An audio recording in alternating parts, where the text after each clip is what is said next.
Hello everyone, welcome back to another CET series video.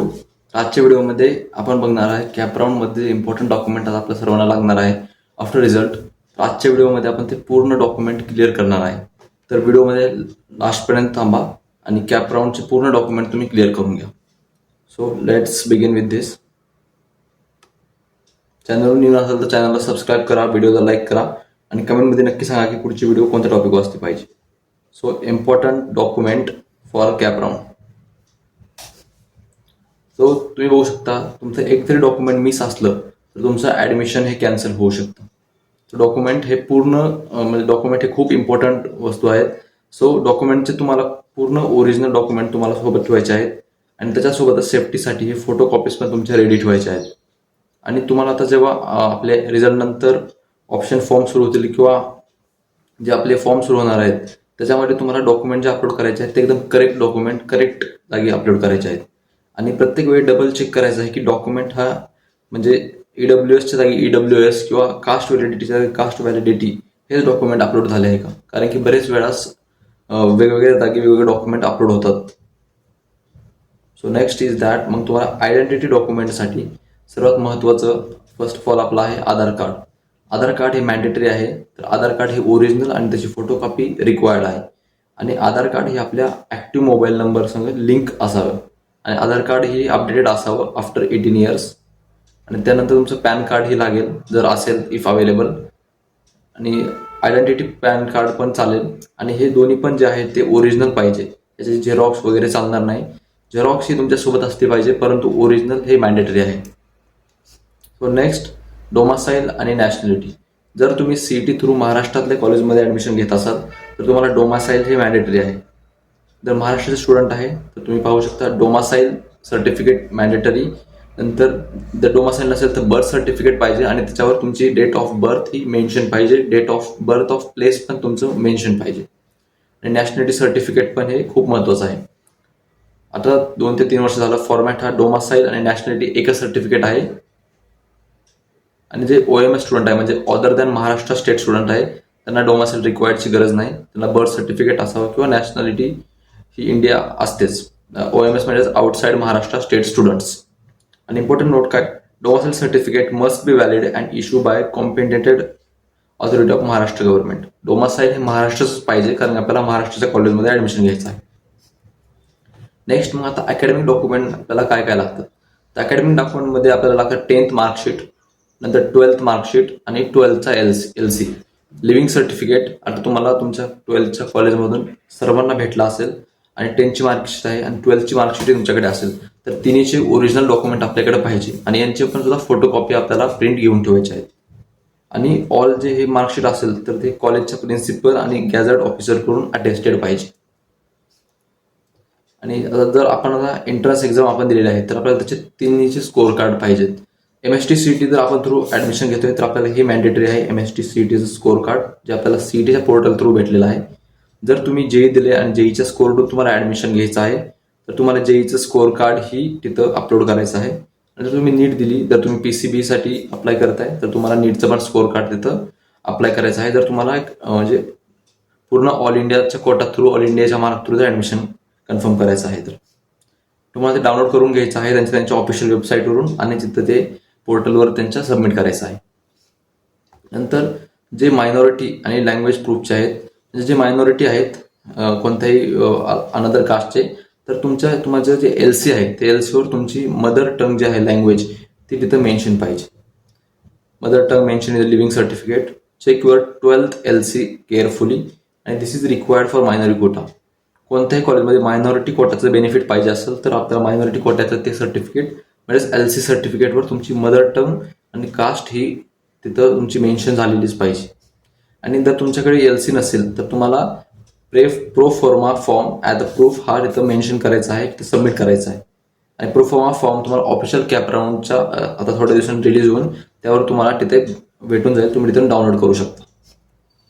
आता ज्यांना EWS आणि TFWS साठी फायदा घ्यायचे आहेत, बेनिफिट घ्यायचे आहेत, ज्यांचं इन्कम 8 लाखच्या अंडर आहे त्यांनी इन्कम सर्टिफिकेट काढून घ्यायचं आहे. आणि ज्यांना 8 लाखाच्या वर इन्कम आहे त्यांना इन्कम सर्टिफिकेटची गरज नाही किंवा त्यांना त्यांचे बेनिफिटही घेता येत नाही. TFWS साठी नॉन एलिजिबल आणि EWS साठी सुद्धा नॉट एलिजिबल. जनरल कॅटेगरीचे रूल तुम्हाला अप्लाय होतात. आणि मग ज्यांना ज्यांना 8 लाखाच्या खाली इन्कम आहे, इन्कम सर्टिफिकेट रिक्वायर्ड लागतं त्यांना. त्यानंतर तुम्ही TFWS साठी अप्लाय करू शकता, EWS साठी अप्लाय करू शकता. आणि तुमचं जे इन्कम सर्टिफिकेट आहे तहसीलदारांकडून ऑथराइज्ड पाहिजे, आणि ते पण तुम्हाला फक्त महाराष्ट्र शासनाचंच पाहिजे. महाराष्ट्र शासनाचं इन्कम सर्टिफिकेट असतं ते. Income certificate must be issued by competent authority. तहसीलदाराकडून तुम्हाला ते भेटतं. हे निघायला पण एक 15 ते 20 दिवस लागतात. तर ज्यांनी ज्यांनी अप्लाय केलं नसेल त्यांनी लवकरात लवकर अप्लाय करून घ्या. नंतर कॅटेगरी डॉक्युमेंट, जे मुलं कॅटेगरीशी बिलॉंग करतात, कास्ट सर्टिफिकेट आहे. Caste certificate SC, ST, OBC, NT, SCBC या मुलांना कास्ट सर्टिफिकेटची गरज पडते. कास्ट व्हॅलिडिटी ज्यांना ज्यांना लागते, जसं SC, ST, OBC त्यांनी पण कास्ट सर्टिफिकेट काढून घ्यावा किंवा कास्ट व्हॅलिडिटी तुम्ही काढून घ्यावा. हे मॅन्डेटरी आहे आणि हे तुमच्या ऍडमिशनच्या टायमाला खूप मॅन्डेटरी कागदपत्र आहेत. नंतर नॉन क्रिमिलियर जे आहे NCL त्याला आपण म्हणतो, तर ते OBC, NT आणि SCBC कॅटेगरीचे स्टुडंट आहेत त्यांच्यासाठी हे महत्वाचं आहे. नंतर फायनान्शियल करंट इयरचं व्हॅलिड असतं ते. आणि ऑल सर्टिफिकेट मस्ट बी प्रिस्क्राईब फॉर्म. त्यांचं प्रत्येक फॉर्मॅट असतं, त्या फॉर्मॅटमध्ये तुमचं प्रत्येक कॅटेगरीचे डॉक्युमेंट हे तुमचे पाहिजे तिथं. नंतर मग best college list is equal to best college असतं. तुम्ही जे पण आता तुम्हाला समज पर्सेंटाईल तुमचे लो आले असेल, 20% आले असेल किंवा कोणाचे 60% आले असेल, तरी पण तुम्हाला आता घाबरायची गरज नाही. कारण की एक बेस्ट कॉलेज लिस्ट तुम्हाला एक बेस्ट कॉलेज भेटून देऊ शकतं. जर तुम्हाला म्हणजे अकॉर्डिंग टू युअर पर्सेंटाईल तुम्हाला 60चं कॉलेज भेटणार असेल, तर तुम्हाला एक बेस्ट काउन्सिलिंग घेतल्याने तुम्हाला तिथेच 70चं कॉलेज अलर्ट होऊ शकतं, फक्त एका कॉलेज लिस्टमुळे. त्यामुळे तुम्हाला जर कॉलेज लिस्ट कशी बनवायची व्हिडिओ पाहिजे असेल तुम्ही इथे कमेंटमध्ये सांगा. आणि जर तुम्हाला ही प्रोसेस खूप किचकट आहे, तर ही प्रोसेस तुम्हाला जर माहीत नसेल, तुम्हाला त्याच्यामध्ये काही प्रॉब्लेम येत असेल, तुम्हाला एक लिस्ट बनवता येत नसेल, चांगली लिस्ट पाहिजे असेल, तर आपली काउन्सिलिंग स्टार्ट झालेली आहे. काउन्सिलिंगमध्ये तुम्ही एनरोल करू शकता.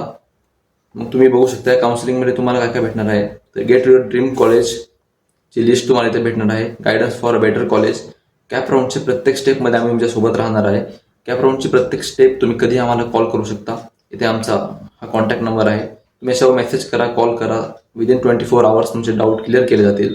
आणि strategy for turn rank into best college. तुमच्या percentile according to your percentile we will allot your best college according to your percentile.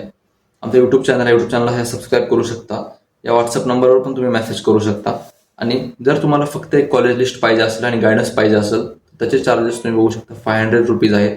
आणि जर ऑल प्रोसेस म्हणजेच कॅप राऊंड झालं, आत्तापासून ऍप्लिकेशन फॉर्म, कॅप राऊंड पूर्ण 4 CAP राऊंडची full guidance with option filling आणि कॉलेजची एक बेस्ट कॉलेजची लिस्ट असेल, तर त्याचे चार्जेस आम्ही 1000 रुपये आहेत.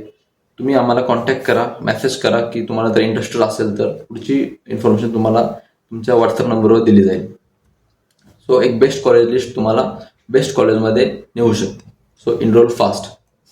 नेक्स्ट, जे मुलं EWS आणि स्पेशल केसेससाठी आहेत, तर EWSच्या मुलांना लागतं म्हणजे EWS म्हणजेच काय, इकॉनॉमिकली विकर सेक्शन, ज्यांचं इन्कम 8 लाखच्या अंडर आहे. तर मग EWS सर्टिफिकेट पाहिजे. तर EWS सर्टिफिकेटसाठी पहिल्यांदा तुम्हाला इन्कम सर्टिफिकेट हवं आहे. आणि EWSचं जे सर्टिफिकेट आहे, EWSचं सर्टिफिकेट हे तुम्हाला महाराष्ट्र गव्हर्नमेंटचं हवं आहे. कारण की तिथे सेंट्रल आणि महाराष्ट्र गव्हर्नमेंटचं सर्टिफिकेट असतं EWS. तर तुम्हाला हे महाराष्ट्र गव्हर्नमेंटचंच हवं आहे. कारण आपल्याला MST थ्रू जर ऍडमिशन घ्यायचं आहे तर. आणि जे पण EWS आहेत म्हणजे जे नॉन मराठा कास्टमध्ये येतात त्यांना येतं EWS सर्टिफिकेट. आणि जे मराठा कास्टमध्ये येतात त्यांना SCBCचं सर्टिफिकेट येतं. SEBC.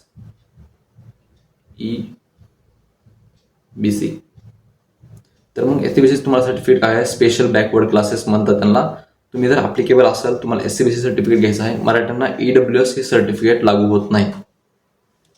EWS मध्ये फक्त एका गोष्ट लक्षात ठेवायला, तुम्हाला फक्त ते महाराष्ट्र गव्हर्नमेंटने इश्यू केलेलं EWS आणि SCBC सर्टिफिकेट पाहिजे आहे. आणि मग स्पेशल कॅटेगरी म्हणजे कोणते येतात, जे डिफेन्स आहेत किंवा PWD आहेत. तर PWD वाल्यांसाठी जर तुम्हाला त्याचे बेनिफिट्स घ्यायचे आहेत, तर तुम्हाला 40% डिसॅबिलिटी सर्टिफिकेट गव्हर्नमेंटकडून रिक्वायर्ड आहे. आणि फ्रॉम रिकॉग्नाइज मेडिकल ऑथॉरिटीपासून तुम्हाला हे सर्टिफिकेट पाहिजे. आणि मस्ट स्पेसिफाय डिसॅबिलिटी पर्सेंटेज. तुमची डिसॅबिलिटी किती पर्सेंटेजमध्ये आहे तिथे मस्ट डिनोटेड मेन्शन पाहिजे तिथे. आणि व्हॅलिड आणि अपडेटेड सर्टिफिकेट पाहिजे. फेक सर्टिफिकेट असेल तर तुमच्यावर कारवाई होऊ शकते किंवा तुमचं ऍडमिशन हे कॅन्सल होऊ शकतं. तर जे डिफेन्स कॅटेगरी थ्रू ॲडमिशन घेणार आहे त्यांना सर्वात मेन डोमासल सर्टिफिकेट लागणार आहे आपल्या महाराष्ट्राचं. त्यानंतर तुम्ही कोणत्या डिफेन्समध्ये आहे त्याचे डिफेन्स ID, डिफेन्सचं प्रूफ पाहिजे तिथे. आणि जर नसेल मग ते तुम्हाला प्रेफॉर्मा फॉर्म पण तिथे तुम्हाला त्यांना सबमिट करायचं आहे. आणि तुम्हाला व्हेरीफाय ऑफिशियल पोर्टवरून व्हेरीफाय करून घ्यायचं आहे. Keep all special category proofs ready and verify document requirely on the official CAP portal. तसेच तुमचे म्हणजे आता स्क्रुटिनी सुरू होईल, स्क्रुटिनीमध्ये तुम्हाला हे डॉक्युमेंट पूर्णपणे ते व्हेरीफाय करून घ्यायचे आहे. नंतर आता समज काही मुलं ड्रॉपर आहेत किंवा काही मुलांनी गॅप घेतला आहे तर त्यांना सर्वात मेन आहे त्यांचं गॅप सर्टिफिकेट किंवा ॲफिडेव्हिट रिक्वायर्ड भेटतं त्यांना. तर फर्स्ट ऑफ ऑल तुम्हाला गॅप सर्टिफिकेट घ्यायचं आहे. कितीही वर्षाचा तुमचा गॅप असेल तर गॅपचं एक सर्टिफिकेट तुम्हाला तिथून काढून घ्यायचं आहे. त्या पूर्ण सर्टिफिकेटचं एक ॲफिडेव्हिट बनवायचं आहे. ॲफिडेव्हिट म्हणजेच एक फॉर्म असतो आणि 100 रुपयाच्या स्टॅम्प पेपरवर त्याचं पूर्ण एक्सप्लेनेशन आणि त्याच्यावर एक शिक्का असतो. तुम्हाला ते ॲफिडेव्हिट बनवून घ्यायचं आहे आणि नोटराइज्ड पण करून घ्यायचं आहे. ते रजिस्टर्ड नोटरी पब्लिककडून तुम्हाला ते गॅप सर्टिफिकेट बनवून घ्यायचं आहे. कोणत्याही सेवामध्ये तुम्हाला गॅप सर्टिफिकेट बनवून भेटतं, तुम्ही ते बनवून घेऊ शकता. Prepare this document before CAP round begins, don't wait for last minute. कारण की हे प्रत्येक इथले मी सांगितलेलं डॉक्युमेंट हे जर तुम्ही आत्ता जरी अप्लाय केलं तर मिनिमम 15 ते 20 दिवस लागतात आपल्याला रिसीव्ह व्हायला. कारण अजून कॅप राऊंड सुरू झालेलं नाही. कॅप राऊंड सुरू व्हायला अजून 10 ते 15 दिवस आहेत. तर तुम्ही आत्ताही अप्लाय केला तरी तुम्हाला बिफोर कॅप राऊंड तुम्ही ते रिसीव्ह होऊन जाईल. तर तुम्ही ते जसं तुम्हाला काढता येईल तेवढे लवकर तुम्ही काढून घेतले पाहिजे. आणि ॲडिशनल डॉक्युमेंट कोणते कोणते लागतात कॅप राऊंडच्या ॲडमिशनच्या दरम्यान, तर तुमचे पासपोर्ट फोटो आत्ताचे सध्या तुम्ही आत्ता तसे दिसता आफ्टर 18 पासपोर्ट साईज फोटो पाहिजे. 20 to 30, 30 to 40 जेवढे फोटो असतील दॅट्स इनफ. आणि तुम्हाला आता प्रत्येक फॉर्ममध्ये 1 ते 2 फोटो तुम्हाला तिथे पेस्ट करायचे असतात. त्यामुळे कीप डिजिटल कॉपीज ऑल्सो. तुमच्या फोनमध्ये डिजिटल कॉपीज राहू द्या जेव्हा आपण ऑनलाईन फॉर्म भरतो. तुमचा जो पण मोबाईल नंबर आहे तो ॲक्टिव्ह असावा. त्या मोबाईल नंबरवर आपले OTPs, आपले SMS, ईमेल्स सर्व काही त्या मोबाईल नंबरवर येतो. मग ऑल कम्युनिकेशन CET थ्रू जर आपली एक जरी चूक असली तर आपल्याला ते कळणार नाही. एक जरी मेसेज मिस झाला तरी पण आपलं पूर्णपणे ॲडमिशन कॅन्सल होऊ शकतं किंवा तुमच्या ॲडमिशनमध्ये प्रॉब्लेम येऊ शकतो. जी पण ईमेल ID तुम्ही CET सेलमध्ये रजिस्टर केलेली आहे तीच ईमेल ID तुमची ॲक्टिव्ह असावी. ईमेल IDवर बाकीचे कोणतेही प्रोसेस करू नका. ईमेल IDवर फक्त ऑफिशियल नोटिफिकेशन येते असेच ठेवा. कारण की CET सेलकडून नवीन अपडेट्स, तुमचं स्कोर कार्ड लागला, तुमचं कॉलेज अलॉट झालं, तुमची ऑप्शन लिस्ट भरली, पूर्णपणे CETचे जे पण ऑफिशियल नोटिफिकेशन आहे तुमच्या ईमेल IDवर येत असतं. आणि जर दुसरे कोणते ईमेल IDच्यावर आले तर हे ईमेल खाली जातील आणि मग तुम्हाला ते ईमेल भेटणार नाही आणि तुमच्या ॲडमिशनला तुम्हाला प्रॉब्लेम येऊ शकतो.